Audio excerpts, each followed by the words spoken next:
Ce tableau de David, représentant Bonaparte franchissant le grand Saint-Bernard, est sans doute une des représentations les plus célèbres du futur empereur.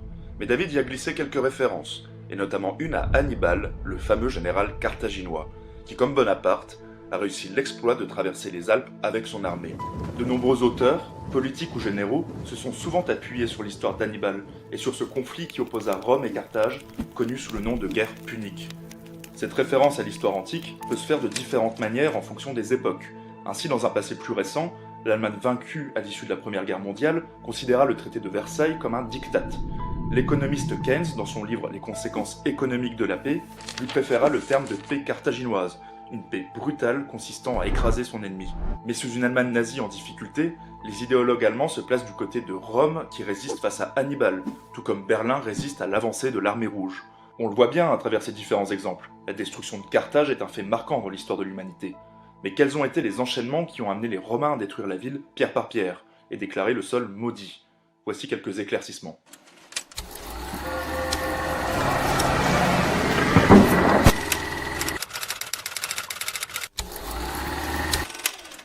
Alors pour bien comprendre cette histoire de guerre entre Rome et Carthage, on va tout d'abord jauger les forces en présence à la veille de la première guerre punique. Donc Carthage est une ville située au nord de l'Afrique, environ 15 km au nord-est de l'actuelle Tunis. C'est une civilisation qui dispose d'une façade avec la Méditerranée, ils sont donc très logiquement tournés vers le commerce maritime. En même temps, ils ont été créés en 814 avant Jésus-Christ par les Phéniciens, et les Phéniciens étaient connus pour être des commerçants navigateurs. Alors Carthage signifie nouvelle ville en phénicien, mais je me suis toujours demandé pourquoi on parlait de Punique lorsqu'on parlait de la civilisation carthaginoise. En fait, Punique, ça vient du latin phénicien, qui vient lui-même du grec phoinikeos, pardonnez la prononciation, qui signifie pourpre. Aucun rapport, on penserait, mais en fait ce sont les Phéniciens qui ont inventé la teinture pourpre, d'où le terme de Punique lorsque l'on parle de Carthage. Ils ont un territoire qui est plutôt éclaté. Ils disposent d'une bonne partie de la côte nord-africaine, du sud de l'Espagne, de la Corse, de la Sardaigne, des Baléares et d'une partie de la Sicile. Donc ils ont récupéré ces territoires en faisant des guerres, évidemment, qui nous amènent à l'armée. Donc en fait, Carthage, ils disposent pas vraiment d'une armée de métier. Ils recrutent plutôt des mercenaires. Et on va voir que par la suite, ça va leur poser un certain nombre de problèmes. Comme je vous le disais, la civilisation carthaginoise est tournée vers le commerce maritime, ce qui fait qu'ils ont sans doute un des plus gros ports de l'Antiquité. Ils ont également une flotte militaire assez impressionnante pour se protéger des pirates qui sillonnaient la Méditerranée. Mais ils ne sont pas exclusivement commerçants. Ils sont également très doués en agriculture et en arboriculture. On parlait d'ailleurs à l'époque des vergers de Carthage. Donc ils cultivent plutôt des produits méridionaux, donc l'olive, l'amande, la figue, la grenade, puis le raisin, pour faire du vin, évidemment. Déjà à l'époque, ça picolait pas mal. Concernant les institutions, on ne sait pas grand-chose. Cela devait ressembler à une république, il devait y avoir des conseils qui devaient élire des représentants, que l'on appelait des suffètes. On sait également que le poids de l'opinion populaire était assez considérable. Les Romains, quant à eux, ont réussi à unifier une bonne partie de l'Italie. Leur système politique est une république, alors je ne vais pas vous faire l'histoire des institutions romaines, ça prendrait trop de temps, mais ce qu'on peut retenir, c'est qu'il y a un sénat qui va élire 2 consuls pour 1 an. Leur système économique repose plutôt sur des petites exploitations, et c'est d'ailleurs la base du recrutement militaire. En effet, les Romains pensaient, et sans doute à juste titre, que des soldats se battraient mieux s'ils avaient une terre à défendre. Carthage et Rome avaient signé quelques traités de paix, qui délimitaient leur zone d'influence. Donc voilà la situation en 264 avant Jésus-Christ, à l'aube de la première guerre punique. Donc comme on peut le voir, 2 grandes civilisations qui se font face, et c'est donc le cas de la Sicile qui va déclencher le début des hostilités. L'origine du conflit entre Rome et Carthage en serait presque drôle s'il n'y avait pas eu autant de morts derrière. En fait, ça commence à cause d'une sombre histoire de mercenaires qui venaient de Campanie et qui arrivent devant la ville de Messine. Alors ils demandent dans un premier temps aux habitants de leur ouvrir la porte, et ceux-ci acceptent. Donc les choses se passent plutôt bien pendant quelques années, sauf qu'un jour, ces mercenaires-là, on ne sait pas trop pourquoi, ils décident de massacrer tous les hommes et de prendre la ville. Donc on assiste déjà là à une belle trahison de la part de ces mercenaires. Ils vont se renommer d'ailleurs par la suite les Mamertins en l'honneur du dieu Mars, qui était le dieu de la guerre, ce qui montre un petit peu leur prédisposition à la bagarre. N'empêche que cette histoire, ça inquiète le roi de Syracuse, Hiéron II, qui décide d'envoyer des troupes vers la ville de Messine. Les Mamertins, devant la menace de Syracuse, appellent à l'aide les Carthaginois, et ceux-ci acceptent d'envoyer une garnison dans la ville de Messine. Et c'est là que va se produire la deuxième trahison qui est juste exceptionnelle. Les Mamertins vont ensuite aller voir les Romains, en demandant de l'aide, puisqu'il y a les Carthaginois chez eux. Et les Romains vont accepter d'envoyer des troupes. Ils vont assez rapidement prendre la ville de Messine, et l'histoire aurait pu s'arrêter là. Sauf que les Romains vont poursuivre leur marche victorieuse et prendre d'autres villes de Sicile.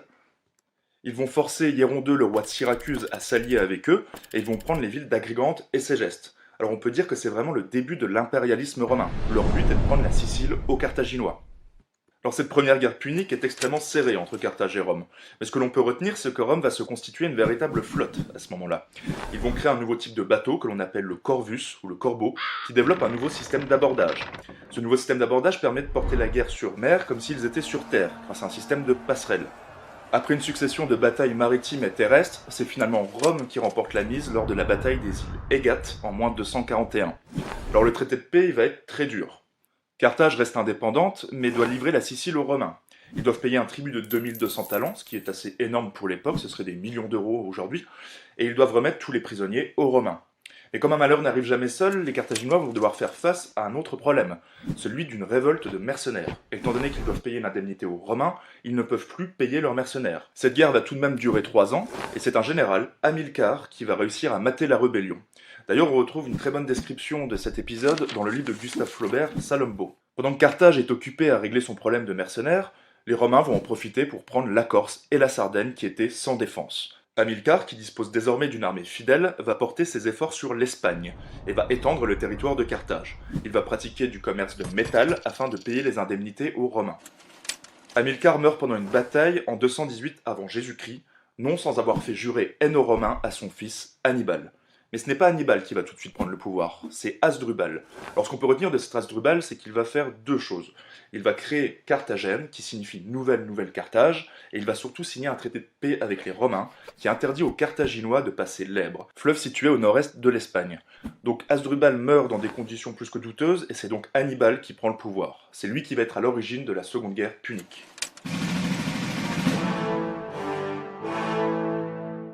Hannibal s'est préparé pendant des années à aller défier Rome, et il ouvre les hostilités en posant le siège devant la ville de Sagonte, qui était une ville sous protectorat romain. Donc les Romains ne réagissent pas tout de suite, ils envoient des ambassades et ils préfèrent temporiser, trop occupés à faire la guerre en Illyrie. 1 an après la prise de Sagonte, Hannibal traverse l'Èbre, et viole ainsi sans vergogne le traité de paix qui l'unissait avec les Romains. Alors il est à la tête d'une armée de 50 000 fantassins, 9 000 cavaliers et 37 éléphants. Alors là les Romains ils réagissent, ils envoient tout d'abord une ambassade à Carthage, et ils envoient également des troupes en Sicile et en Espagne. Mais ils sont franchement surpris par l'avancée d'Hannibal, qui se retrouve devant le Rhône en moins de 6 mois.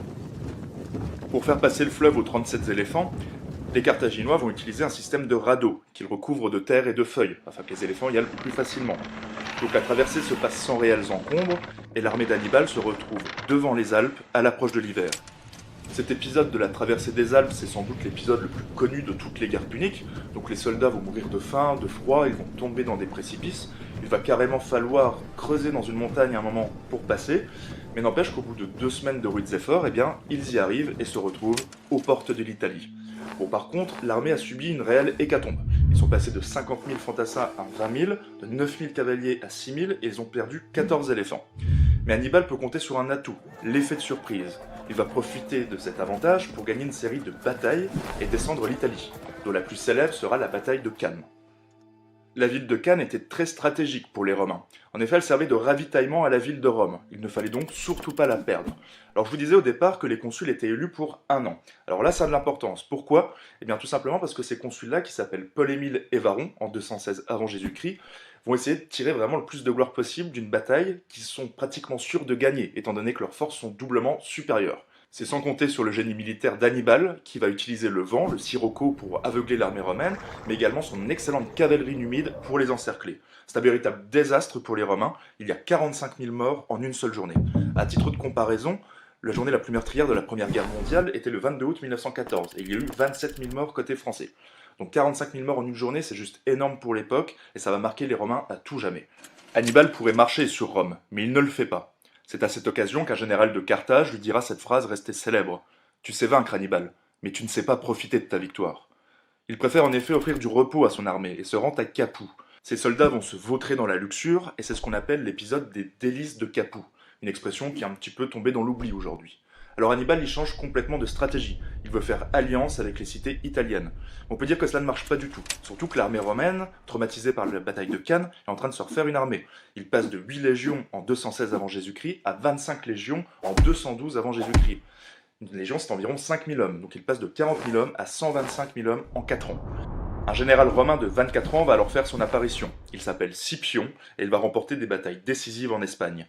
Pendant ce temps-là, Hannibal est de plus en plus acculé vers le sud de l'Italie, et Carthage le demande en Afrique. Il se rend donc en Afrique, tandis que Scipion, lui, réussit à débarquer. La bataille décisive aura donc lieu à Zama en 202 avant Jésus-Christ, et Scipion défait l'armée d'Hannibal. C'est d'ailleurs ce qui lui vaudra son surnom de Scipion l'Africain. Alors Hannibal, lui, il est contraint à l'exil et se suicidera quelques années plus tard. Concernant le traité de paix, on peut réellement parler de paix carthaginoise. En effet, ils n'ont plus le droit d'avoir de navires militaires, ils doivent rendre tous leurs éléphants, leur territoire est amputé d'environ 75%, il ne reste plus que Carthage et les alentours, ils doivent payer une indemnité de 10 000 talents, et ils ne peuvent pas faire la guerre sans l'autorisation de Rome. Alors c'est ce dernier point qui va réellement poser problème et provoquer la destruction de Carthage.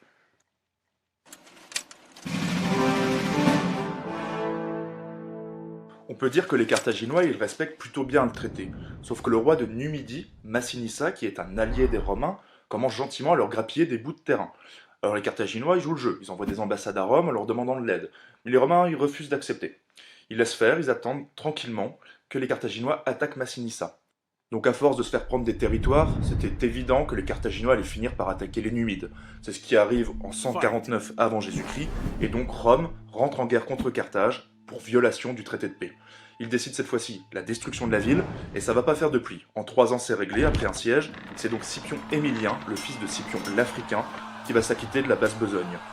La légende veut qu'il ait pleuré devant la ville en flammes en pensant à la mortalité des civilisations. Bon, pour Rome, ce sera pas pour tout de suite, ce sera 500 ans plus tard. Donc concrètement, pourquoi Rome a détruit Carthage? Alors il n'y a pas de réponse toute faite, on peut juste avancer des hypothèses. Alors il y aurait tout d'abord un motif psychologique, c'est-à-dire que les Romains ressentent de la peur et une menace de la part de la cité punique. Ils ont encore en mémoire l'expédition d'Hannibal ainsi que la désastreuse bataille de Cannes. Il y aurait également un motif stratégique, c'est-à-dire stopper la progression numide avant qu'ils prennent la ville de Carthage et deviennent à leur tour une puissance dangereuse pour Rome. Il y a enfin un motif économique. Par exemple, le sénateur Caton l'Ancien, qui a été envoyé à Carthage en ambassade, est revenu persuadé que la prospérité de la cité punique représentait une menace réelle pour Rome. C'est à partir de ce moment-là qu'il a terminé chacun de ses discours au Sénat, quel qu'en soit le sujet, par cette phrase restée célèbre « Il faut détruire Carthage ».